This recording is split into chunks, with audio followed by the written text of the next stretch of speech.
So I think I can go ahead with Java.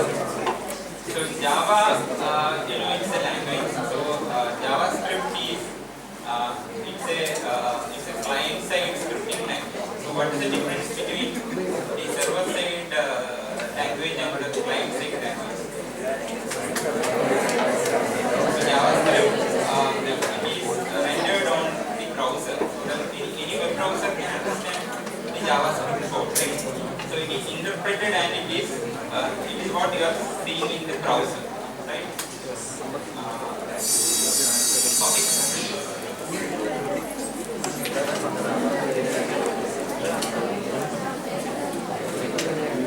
So, like when you move to the subsequent years, you may encounter a problem with the language. So you have tons of software languages in the world, right? So you have like Linux, Apache. So there are so many software stacks. So this LAMP means Linux, Apache, MySQL, and PHP. Okay, so many languages are there, so I am not going into any of these details. So the problem is that you cannot concentrate on any particular language, right? You cannot go deeper into any language. You can only stay superfluous in many languages. But that may not work in the industry, right? The industry requires a person who is very good in a particular language, but has a reasonably good exposure to the other languages also. So with these so many languages, the problem is that we will be like jack of all trades but master of none, right? That's a big problem which is faced by the industry. Okay. So then came the the JavaScript is developed by Netscape Corporation. Like they built the very first browser, and so that stayed on for so many years. Like it was it started in '94 and now it has been 20 years, right? So JavaScript has evolved functional wise and usage wise. So now because of this language dilemma, the developers they thought, why can't we use JavaScript across for all the activities whatever we require, right? So there came the mean stack. So mean stack evolved to address this problem of multiple languages. So here, in mean stack, you need to study only the JavaScript language, and you can address all the software problems with that single language, right? So it is very easy for you, and it is very simple also.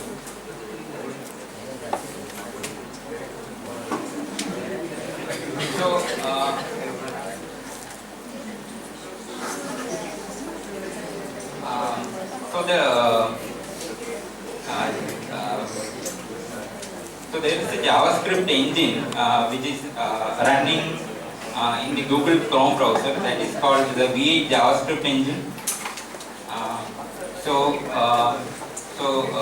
Here is a write-up of the JavaScript engine. So these slides are available in the CSI's YouTube site. So that is youtube.com/CSITVM. If you type, you can see all the slides of this presentation. Right? So we will be uploading the video also of this session in YouTube. You can see this.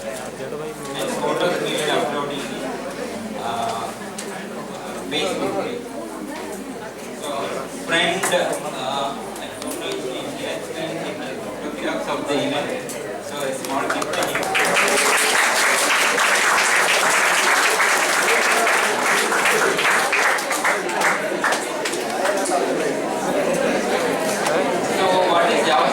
So JavaScript, I said it's a client-side, that is a particular language which is interpreted in any web browser. Okay, so JavaScript files have the extension .js. JavaScript, like Java, it is case sensitive. So these are some of the examples of JavaScript language.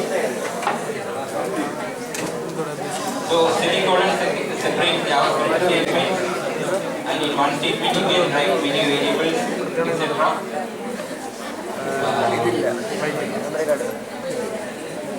Local variables are created when a particular JavaScript project is completed.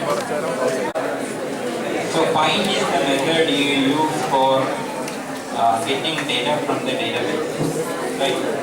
So here db.userregistration.find. So that will fetch data from the user registration table. So what is the syntax in database, in a typical relational database? What is the query you will write for getting the data from the database? Suppose I want to get one row of data from a database. So how your query will be? Any examples? What is the keyword you use for fetching data from a database? Select. Select star from user registration is what you will type in a typical relational database for fetching database. For fetching the data. But in NoSQL, what you do is db.userregistration.find. So this is purely JavaScript, and the other one is for each of the proprietary relational database we have different syntaxes. The select is kind of global because select star from a particular table. That is the same syntax you use in SQL Server, Oracle, Postgres. Any database you use almost the same syntax. But in case of NoSQL, it is purely JavaScript, right? So db.userregistration.find, that will fetch you the data. So same as select star.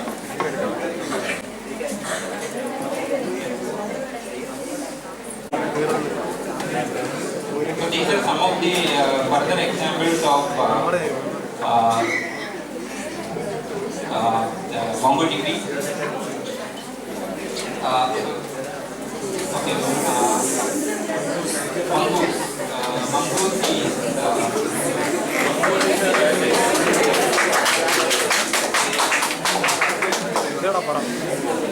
so Mongoose is a Node.js library that provides MongoDB ORM, that is object relational mapping. So that means from the database to the application, right? You need not write any select star or this one, that is db.find or nothing. So using this one, you can map your data and business. It's very easy to do coding.